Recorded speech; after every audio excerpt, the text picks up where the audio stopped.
نصیحت آموز واقعہ۔ عورت کے مرد کے ساتھ ناجائز تعلقات۔ غسل کے دوران مدینہ کی ایک عورت نے مردہ عورت کی ران پر ہاتھ رکھتے ہوئے یہ الفاظ کہے کہ اس عورت کا فلاں مرد کے ساتھ ناجائز تعلقات تھے۔ بس یہ بات کہنا تھا کہ اللہ تعالیٰ نے اپنی ڈھیل دی ہوئی رسی کھینچ دی۔ اس عورت کا انتقال مدینہ کی ایک بستی میں ہوا تھا، اور غسل کے دوران جو ہی غسل دینے والی عورت نے مندرجہ بالا الفاظ کہے تو اس کا ہاتھ میت کی ران کے ساتھ چپک گیا۔ چپکنے کی قوت اس قدر تھی کہ وہ عورت اپنا ہاتھ کھینچتی تھی تو میت گھسیٹتی تھی، مگر ہاتھ نہ چھوٹتا تھا۔ جنازے کا وقت قریب آ رہا تھا، بے حد کوشش کے باوجود جدا نہیں ہو رہا تھا۔ تمام عورتوں نے اس کے ہاتھ کو پکڑ کر کھینچا، مڑوڑا، غرض جو ممکن تھا کیا، مگر سب بے سود رہا۔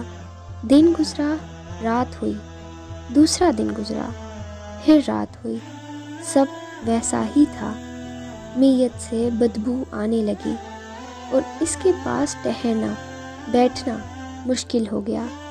مولوی صاحبان، قاری صاحبان اور تمام اسلامی طبقے سے مشاورت کے بعد طے ہوا کہ غسال عورت کا ہاتھ کاٹ کر جدا کیا جائے اور میت کو اس کے ہاتھ سمیت دفنا دیا جائے، مگر اس فیصلے کو غسال عورت اور اس کے خاندان نے یہ کہہ کر رد کر دیا کہ ہم اپنے خاندان کی عورت کو معزول نہیں کر سکتے، لہٰذا ہمیں یہ فیصلہ قبول نہیں۔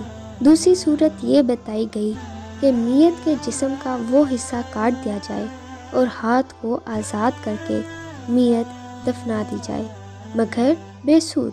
اس بار میت کے خاندان نے اعتراض اٹھایا کہ ہم اپنی میت کی یہ توہین کرنے سے بہرحال قاصر ہیں۔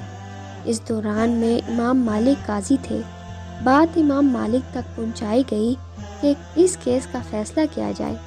امام مالک اس گھر پہنچے اور صورتحال بھانپ کر غسال عورت سے سوال کیا، اے عورت، کیا تم نے غسل کے دوران اس میت کے بارے میں کوئی بات کہی؟